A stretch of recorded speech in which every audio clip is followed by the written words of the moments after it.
프로세스에 대한 두 번째 동영상을 진행하도록 하겠습니다.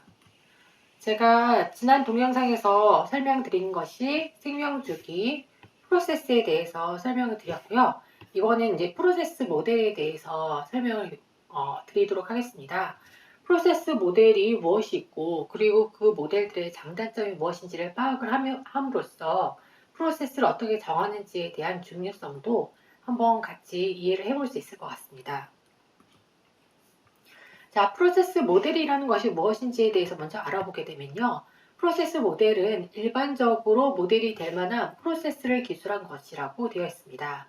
그래서 여기에 대표적인 프로세스 모델로 포포스 모델, 프로토타이핑 모델, 나사형 모델, 진화적 모델, 그리고 유니파이드 프로세스 에자일 모델 등이 있는데요. 이번 두 번째에서는 이렇게 네 가지에 대해서 설명을 해 보도록 하겠습니다.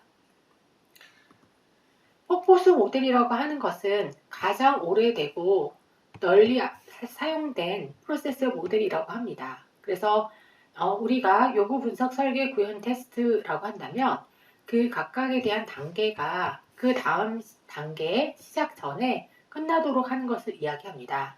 그래서 각 단계는 순서적이고 각 단계 사이에 중복이나 상호작용이 없습니다.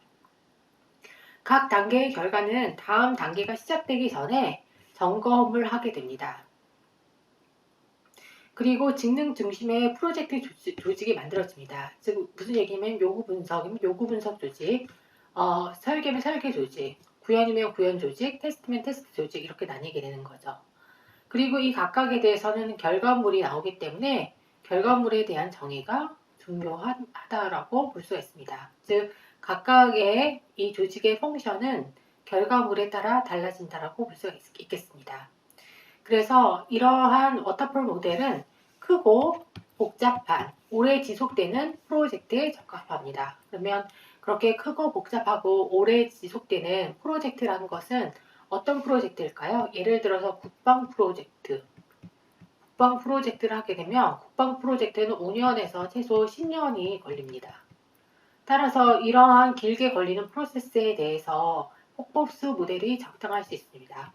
마찬가지로 항공도 굉장히 오래 걸리는 그러한 모델이라고 될 수 있겠습니다. 그래서 이런 쪽에 적합한 어떤 뼈대 프로세스 모델로 적합하다고 볼 수가 있겠습니다. 그래서 폭포수 모델은 지금 이렇게 보는 것과 같이 이렇게 떨어지는 이 모양이 폭포와 같다고 해서 생긴 내용이 바로 폭포수 모델입니다. 그래서 계획을 세우면 계획서가 나오고 요구 분석을 세우면 요구 분석, 설계가 나오면 설계, 구현이면 코드, 그 다음에 테스트면 테스트 보고서가 나오는 형태로 되어 있다고 볼 수가 있겠습니다.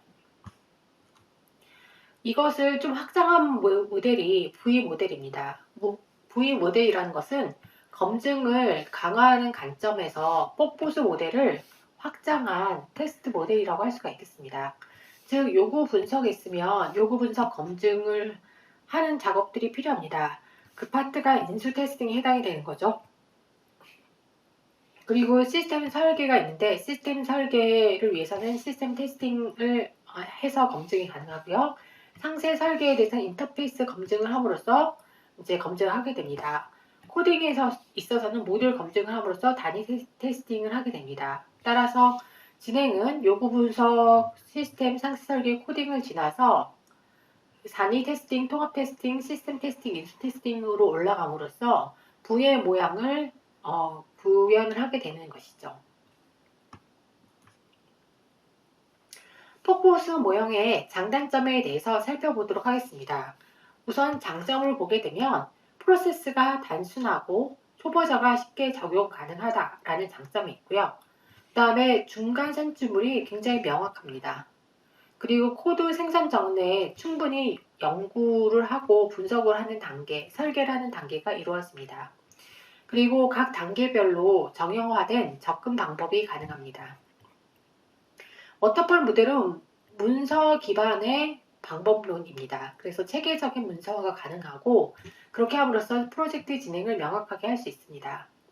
단점이라면 이렇게 문서를 생산하는 것이 좀 의미가 없을 때들이 있습니다. 그래서 소용이 없는 여러 개의 문서를 생산할 가능성이 있다라고 되어 있고, 그리고 요구사항에 있어서 요구 분석이 끝나고 나서도 요구사항이 여러 가지로 애매하거나 아니면 프로세스 진행 과정에서 변경될 수가 있는데 이를 수용할 수 없습니다. 그리고 테스트 작업이 프로젝트의 후반 그리고 시스템이 완성된 후에 시작이 됩니다. 즉 앞 단계가 완료될 때까지 그 다음 단계는 대기 상태여야 됩니다. 그래서 이 테스트 작업 부분이 이제 굉장히 중요한 부분인데요. 실제 작동되는 시스템을 개발 후반부에 확인 가능하다라는 단점이 있습니다. 그렇기 때문에 고객이 요구사항의 시스템 동작을 확인하는데 굉장히 오래 기다려야 되는 거죠. 이렇게 기다리는 게 문제가 뭐냐면 요구사항 이제 여기서 이제 고객은 이야기를 했단 말이죠. 나의 요구사항은 뭐예요? 라고 이야기를 했어요. 근데 이제 이렇게 이야기한 요구사항을 다른 개발자가 이제 받는 거죠. 그래서 이렇게 받은 다음에 여기에 대해서 폭보수 모델로 이렇게 떨어져서 작업을 해요. 이렇게 작업을 해요. 그리고 맨 마지막에 이제 프로덕이 나온 거예요. 프로덕이 나서 이제 고객이 가서 이 프로덕을 본 거죠. 근데 이때 이 프로덕이 내가 생각하는 게 아니에요 라고 얘기를 하면 그때 어떻게 이 프로덕에 대해서 변경을 하는지 어떻게 고객의 요구를 맞추는지 이런 문제들이 나오게 됩니다. 그래서 이런 부분들이 폭포수 모형의 장단점이라는 거죠. 마지막에 이 고객이 자기가 원하는 제품이 나왔는지를 체크를 하고 체크를 하는 것까지 좋았는데 이렇게 해서 이게 아니라면 이라면 오케이죠. 근데 아니라면 어떻게 할 거냐라는 문제에 당면하게 되는 거죠. 이러한 부분에 있어서 폭포수 모형은 처음에 요구사항이 굉장히 명확한 그래서 여기서 한 번에 다 정의가 될 수 있는 경우에 한해서 이제 좀 쓰기가 편하다라고 볼 수가 있겠습니다. 그리고 앞에서 유사한 프로세스를 많이 진행을 함으로써 이렇게 워터폴로 하고 나온 이 결과를 충분히 사전에 예측할 수 있을 때 그럴 때 적용 가능하다라고 이야기할 수 있겠습니다. 프로토타이핑의 모델에 대해서 보도록 하겠습니다. 프로토타이핑이라는 이 단어의 정의는 요구사항에 대한 피드백을 받기 위해서 시스템을 실험적으로 만들어서 실험적으로 빨리 만드는 거죠. 레피드 프로토타이핑이라고 이야기하는 것처럼 실험적으로 만들어서 먼저 사용자에게 보여주는 거죠. 그래서 무슨 얘기냐면 여기 사용자가 있으면 사용자가 이야기를 한단 말이죠. 어떤 요구사항이라고. 그러면 여기 개발자가 있고 그러면 개발자가 이렇게 이야기를 하면 오케이 바로 만들어서 너한테 보여줄게 라고 이야기를 하는 거죠. 이렇게 되면 이게 아니더라도 이게 아니야 그러고 나서 다시 이야기를 하면 그 피드백이 고객한테 가서 그러면 오케이 별표의 델타를 만들어줄게 라고 이야기할 수 있는 거예요. 그래서 프로토타이핑 도구로는 이제 화면 생성기만 만드는 그런 프로토타이핑 도구가 있고요. 혹은 시스템의 작동을 시뮬레이션해서 사용자가 볼 수 있는 반응을 보여주는 그런 프로토타이핑을 만들 수 있습니다. 공동의 참조 모델이 있는데 이렇게 공동의 참조 모델을 만듦으로써 사용자와 개발자의 의사소통을 도와주는 매개체로 이 프로토타이핑을 활용할 수 있다는 거예요. 프로토타이핑의 목적을 보게 되면 두 가지가 있어요. 첫 번째는 단순한 요구 추출 혹은 기술적인 가능성 확인 이렇게 하고서 만들고 버릴 수가 있고요. 아니면 제작 가능성을 타진을 해서 만든 걸 계속 활용해서 개발 단계에서 유지 보수가 이루어지는 그러니까 하나는 버리는 프로토타입이 있고 버리지 않는 프로토타입이 있다는 부분을 말씀드릴 수 있겠습니다. 그래서 프로토타이핑 모델은 이렇게 됩니다. 요구 분석을 하고 당연히 폭포수 수정은 떨어지면서 프로토타이핑 개발이 됩니다. 그런데 이제 프로토타이핑 평가에 가면서 여기서 이렇게 다시 돌아가거나 다시 돌아가서 고객에게 확인받는 작업이 있는 것이 프로토타이핑 모델과 워터폴 모델의 이제 차이가 됩니다. 그래서 이 순환 관계가 계속 존재하고요. 이렇게 여러 번 순환 관계가 존재한 다음에 고객이 오케이 내가 원하는 거야 라고 이야기를 했을 때, 오케이를 했을 때 구현으로 가는 거죠. 구현으로 가고 완성한 것을 인수 설치하는 작업을 하게 됩니다. 다른 형태로 보여주게 되면 요구사항을 정의하고 그리고 프로토타이핑을 원형이라고 한 거죠. 프로토타이핑 설계를 하고 개발하고 고객 평가를 하는 거죠. 그래서 여기에 대해서 고객의 수렴을 하는 거랑 시제품 개발 및 수정하는 두 가지 축으로 이루어지는 것이 프로토타이핑 모델에 대한 형태라고 볼 수가 있겠습니다. 프로토타이핑 모델의 장단점에 대해서 이야기해 보도록 할게요.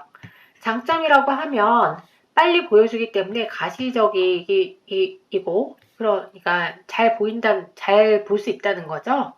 그리고 이해가 쉬워서 관리가 용이합니다.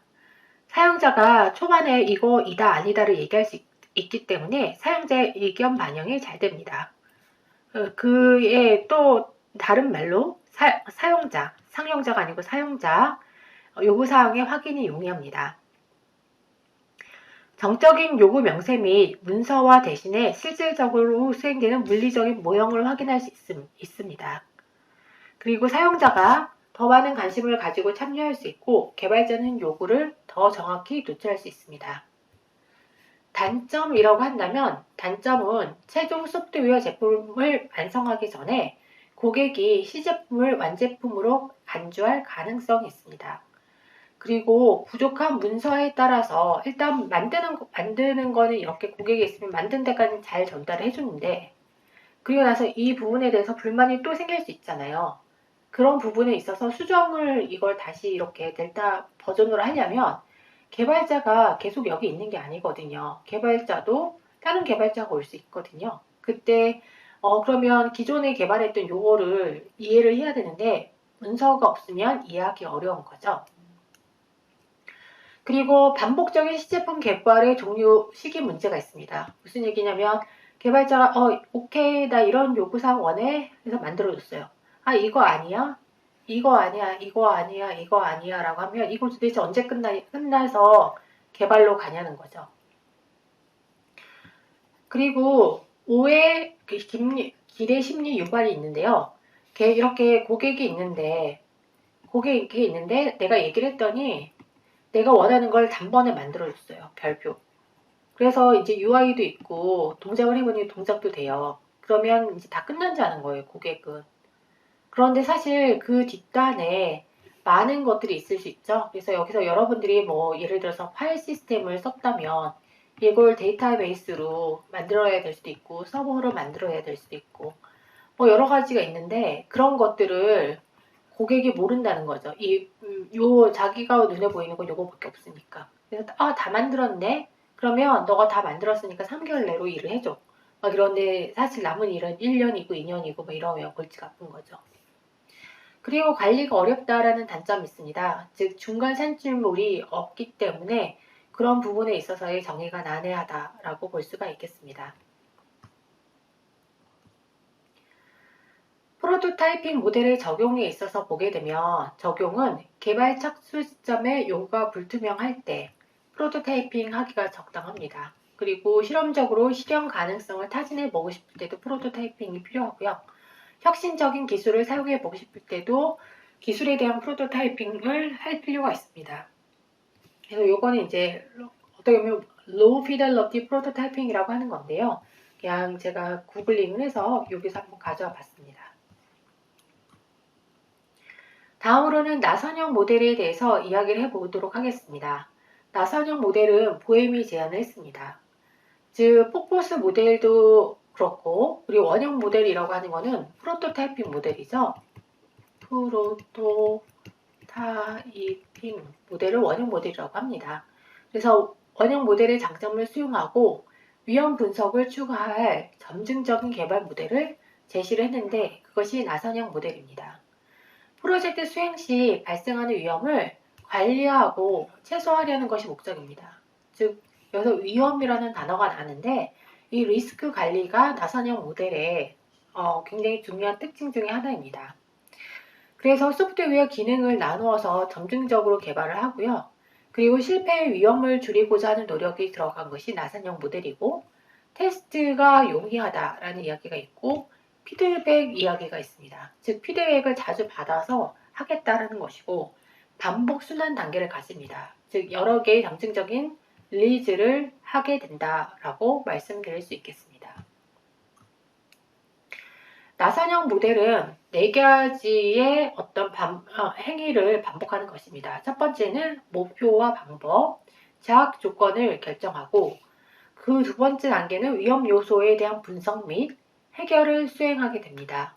그리고 나서 세 번째로 개발 및 검증을 수행하고, 그리고 그 다음으로 다음 단계를 계획을 합니다. 그래서 개발 및 검증을 하면 여기서 릴리즈가 일어난다고 볼 수가 있겠죠. 그래서 이게 나선형이라는 것은 흐름이 안에서부터 이렇게 처음에 작게 시작을 해서 조금 더 커지고, 조금 더 커지고, 달팽이 모양 같죠? 그래서 조금 더 커져서 이렇게 흘러가기 때문에 그래서 우리가 나선형이라고 하는 거고요. 여기서 목표를 정했으면 중요한 부분은 이제 위험 분석이죠. 위험 분석을 하고 프로토타이핑을 하는 것이 중요합니다. 그때는 굉장히 작은 프로토타이핑이겠죠. 그렇게 하고 나서 이제 요구 분석이나 요구 검증을 하는데요. 처음에는 뭐 개념적인 것만 테스트를 하고 릴리즈를 하고, 그래서 이제 검증을 한 거 가지고 다시 크게 해서 위험 분석 프로토타이핑을 한 다음에 여기는 조금 더 요구 분석을 더 많이 하고, 그 다음 단계에서는 설계 부분을 조금 더 많이 하고, 그 다음 단계에서는 조금 더 코딩이나 단위 테스트, 통합 테스트 같은 것을 인발브 시켜서 나가는 식으로 단계를 진행하게 됩니다. 그래서 나선상의 각 원은 소프트웨어 개발의 점증적인 주기를 표현을 하게 됩니다. 그런데 이렇게 했을 때는 단계가 명확하지 않고 엔지니어가 소프트웨어 프로젝트 성격이나 진행 사항에 따라서 단계를 구분해야 되는 약간 임의성을 가졌다라는 부분이 약점으로 볼 수 된다고 말씀드릴 수 있겠습니다. 나선형 모델의 장점은 뭐냐면 일단은 위험을 굉장히 많이 고려를 한다는 거죠. 위험 분석이 들어갑니다. 그래서 사전에 위험 감소 가능이 있습니다. 그리고 테스트 비용이나 제품 개발 지연 등의 문제를 해결 가능합니다.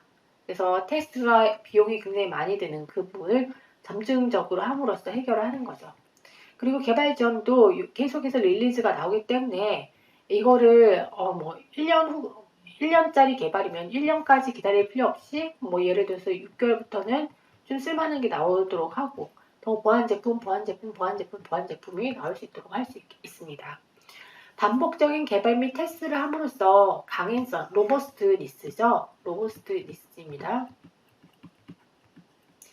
그걸 우리가 강인성이라고 얘기합니다. 그래서 강건하다, 강인하다 이런 거죠. 그래서 이제 단단한 어떤 소프트웨어 제품을 개발할 수 있다라고 볼 수가 있겠습니다. 또한 이전 사이클에서 추가 못한 기능은 그냥 그 다음 단계에서 추가 가능합니다. 단점이라면 관리가 복잡합니다. 즉, 폭봇이나 원형 모델은 굉장히 인풋하고 아웃풋이 명확하죠. 그에 비해서 아까 스파이럴 모델을 보면 각 단계마다 뭔가가 달랐습니다. 그래서 상대적으로 복잡하고 그러다 보니까 프로젝트 관리 자체가 어려울 수 있습니다. 그리고 만약에 사전에 위험 분석을 잘못하면 위험 분석을 잘못할 수 있죠. 왜냐하면 위험이라는 것은 아직 일어나지 않는 문제인데 그 문제가 아직 일어나지 않았기 때문에 실제 문제가 되는지 안 되는지를 알 수 없습니다. 그래서 그렇게 위험 분석을 잘못했을 때는 대처하는 방식이 틀려져서 그렇게 한 경우에는 피해가 클 수가 있습니다. 그리고 마지막으로 나선형 모델의 성공 사례가 그렇게 많이 알려져 있지는 않다라고 되어 있습니다. 나선형 모델의 적용에 대해서 한번 알아보도록 하겠습니다. 적용은 대규모 시스템 개발에 적합하다라고 되어 있습니다. 왜냐하면 이렇게 리스크를 분석을 하는 이 파트가 들어감으로써 리스크를 줄여주는 메커니즘을 가지고 있습니다. 재정적, 기술적으로 위험 부담이 큰 경우에 나선형 모델을 적용할 수 있습니다. 그래서 여러분들이 위험이 얼마나 큰지를 예측해보고 만약에 위험이 큰 프로젝트를 하고 있다면 나선형 모델을 고려할 수 있는 거죠. 그리고 여러분들이 요구사항이나 아키텍처 이해가 어려운 경우에 좀 고민을 해볼 수 있겠습니다. 진화적 모델에 대해서 말씀드리도록 하겠습니다. 진화적 모델은 개발 사이클이 짧은 환경을 의미합니다. 환경에서 빠른 시간 안에 시장에 출시해야 될 때 우리는 진화적 모델을 사용합니다. 그래서 나선형 모델과 진화적 모델은 비슷한데 나선형 모델은 어떻게 보면 위험 분석이라는 부분이 큰 부분을 차지하고요.